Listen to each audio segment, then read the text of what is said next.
Hi guys, this is Cece, and today I am gonna do a vlog sort of thing. Is it a vlog? I don't know what things mean. But yeah, I am gonna talk about self-harm today.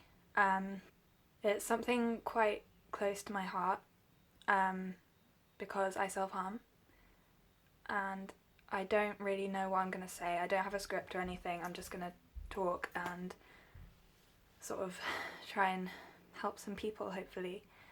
So first of all, I am gonna talk about what self-harm actually is. Self-harm is something that a person does to hurt themselves, deliberately in any way. So it can be scratching themselves, cutting themselves, burning themselves, banging their heads, anything like that, starving themselves, taking overdoses, just anything that they do to purposely hurt themselves. Those of you who know me, probably know that I self-harm, my family and my close friends, but if you don't know me that well, then you probably don't. Self-harm can really destroy people's lives. I know it destroyed mine. And often people start doing it, people start doing it for lots of different reasons. So I'm going to talk about those reasons secondly. One reason is to help control a situation. For example, if somebody is in school, say, and they are predicted very high grades and they have to do certain things that they don't have any control over, or if their parents are very controlling and they don't feel they have any freedom, people may self-harm for the control. So they might feel that it helps them to control something in their life. If you can't control the actual things that are happening in your life and the things that people are making you do, then you can control the pain that you feel yourself. And it's the same with emotional pain. So if someone is in a lot of emotional pain, then the self-harm can help them to control that pain and take it out. And that leads on to the next reason. So some people self-harm for a kind of release. It kind of lets a feeling that you've got inside, it lets it out, and when you see the blood, or when you see the scab, or when you see yourself be sick, or see yourself losing weight, it is releasing something that's in your body, and you feel very physically, that can be in your chest or in your head or in your stomach. It feels heavy or sickening or anything like it's letting it out. And that also leads on to a point, which is people self-harming because they're angry. Often people self-harm because they are very shy, or they don't know how to express themselves. So if someone gets angry and they don't know how to tell people that they're angry, or how to feel anger with somebody without feeling guilty, it's called internalizing. They internalize that anger through self-harm. So take it out on themselves, basically, rather than taking it out on somebody else, which is easier because they don't have to confront the person, they don't have to have an argument, they don't have to ruin potentially their relationship, even though a lot of the time it would make their relationship stronger because the person understands what this other person is feeling. So there are loads of different reasons why people self-harm, and I'm not going to go into every single one because there are so many, but those ones are, I think, the most common reasons. Correct me if I'm wrong, honestly, you can tell me in the comments, but yeah, those three reasons I think are the main reasons that people self-harm. But obviously there's more little things that people experience. Self-harm for a large mixture of these different reasons. I have several mental illnesses. I have very severe depression. I have social anxiety and generalized anxiety. I have, be it mild, but I have OCD. And I used to have panic disorder, but my meds have sorted that out. And my mental illnesses are most of the reasons I self-harm. A tricky childhood. I'll explain more about that in another video, I guess, but I felt like I didn't have much control over my life. And when I was age 7, my parents split up. They got divorced, and it was a very long process. It took 4 or 5 years, I think, through the courts for them to actually get the divorce. Meanwhile, my dad was on his own. My mum was raising 3 kids, me, my older sister and my younger brother, on her own without any help, and it was really, really difficult. It was a really difficult time for all of us, especially for my older sister, but I won't go into that because it's her story to tell.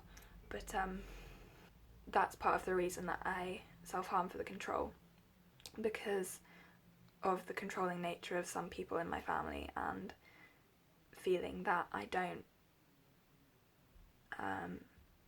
have control over myself. That's part of it. I'm just giving examples here. I'm not saying that this is why everyone self-harms, but in my situation, this is why. Another reason is for the release. When I get very depressed, I self-harm because it feels like it's me letting something out, letting out the depression. Like when I can't cry, when I feel like crying but I can't cry, and when I feel suicidal but I can't do anything like that, it controls the situation and it lets me take out something on myself. In terms of anger, as I said, I have social anxiety and generalized anxiety, so it's really, really hard for me to express my emotions to other people. And I self-harm sometimes because it's pent up inside and I can't express myself. And that has gotten easier recently because I've been writing poems and been writing songs and doing art, but that is one of the reasons. Okay, so now I'm moving on to signs of self-harm. If somebody usually wears short sleeves or short trousers or skirts, and they suddenly stop wearing those things, or they constantly wear long sleeves or jumpers on top of t-shirts or tights underneath skirts, or stop wearing ripped jeans and things like that, they don't wear shorts anymore, that is an immediate sign that they might be self-harming. That's because often people self-harm on their arms or on their legs.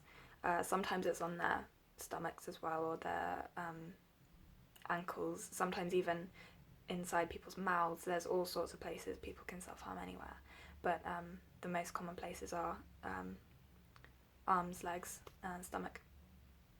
So that's one to watch out for. Another sign is people becoming very secretive. So if somebody gets irritated quite quickly when people ask them questions, or if somebody tends to not talk very much, or withdraw from conversations, or physically withdraw, so go to their bedroom or go to the toilets at school, or come away from their group of friends or their family to be on their own, that is a big sign that someone might be self-harming, because they don't want to tell anyone, because then they'll make them stop. And because it's an addiction, it's a behavioural addiction, it's just the same as being addicted to drugs or smoking or anything like that. It releases chemicals in people's brains that make them happy. Well, not happy, but they make them feel more alive. And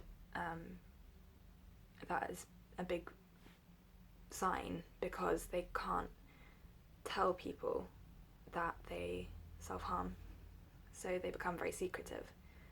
So another sign of self-harm is depression and anxiety. So people not liking being touched, that's an anxiety thing that is quite common. Depression often shows up more when someone is self-harming, because the self-harm makes people feel lower.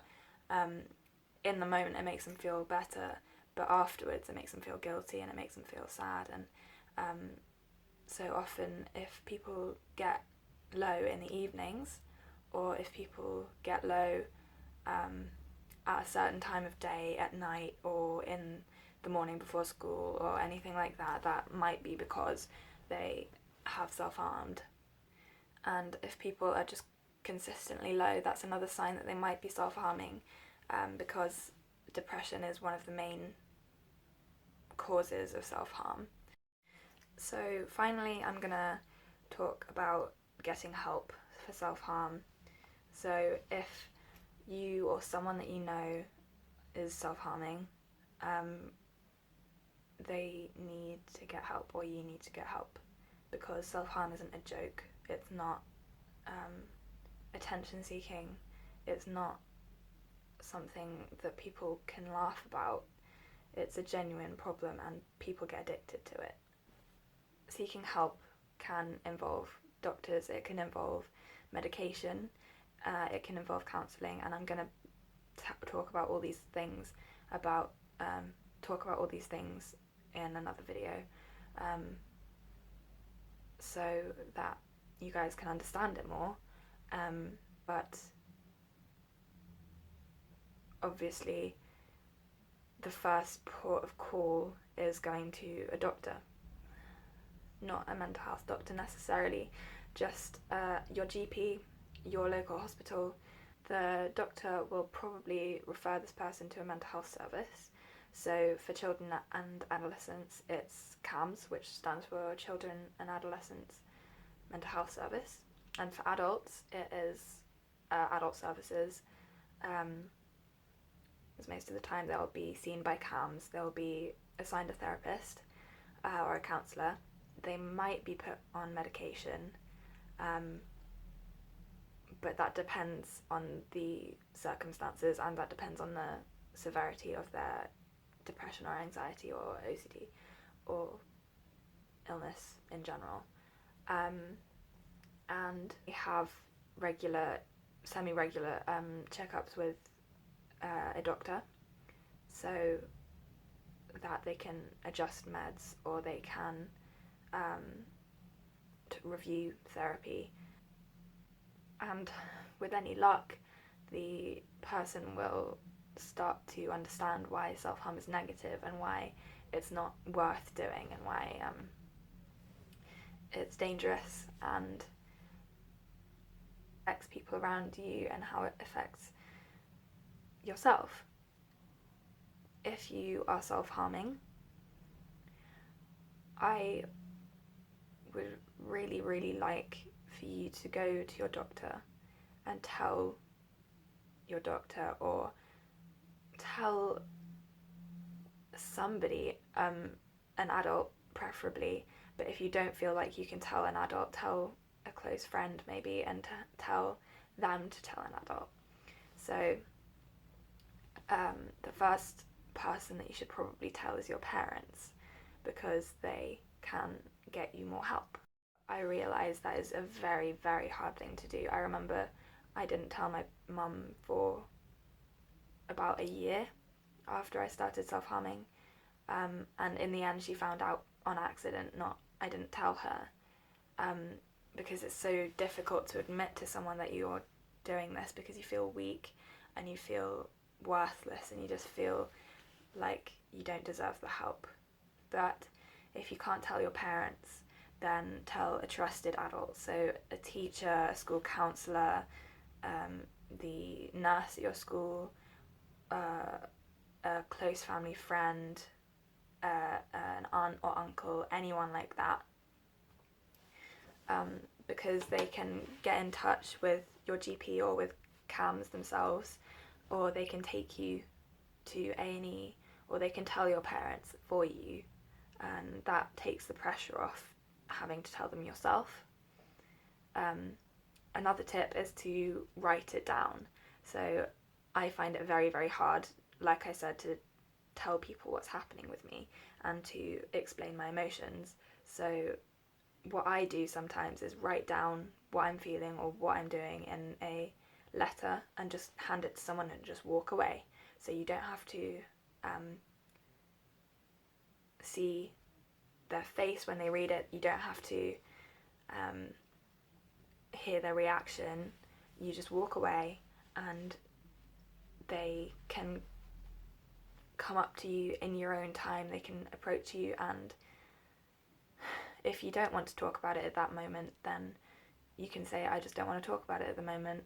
But it's a good idea just to tell someone, because on your own it's very hard to stop self-harming, and it's very hard to receive help if you don't tell people. So lastly, I just want to say something on a personal note. If you are self-harming, I want you to know that you're not alone. You aren't the only one, and you aren't suffering on your own. There's so many other people who are experiencing the same pain as you, and people do care. Honestly, somebody in this world loves you, even if you don't know it. And if you can't think of anybody, I love you. I care.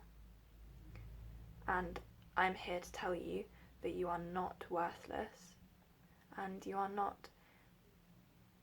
don't deserve this pain, and you don't deserve to feel this way, and you are special, and you are important, and you are an individual. There is nobody in the world who is the same as you. And you're irreplaceable, you're unique. Nobody in this world can take your place. No matter what has happened in your life that has led you to this, you are not, it's not your fault. It's not. I promise you that you're gonna be okay. You just, please get help, because you're worth it, and you deserve to get as much help as you can, because you're a good person. You're not a bad person. You're a good person, and it might be scary, it might be terrifying, but it's worth it, okay? I love you. Bye.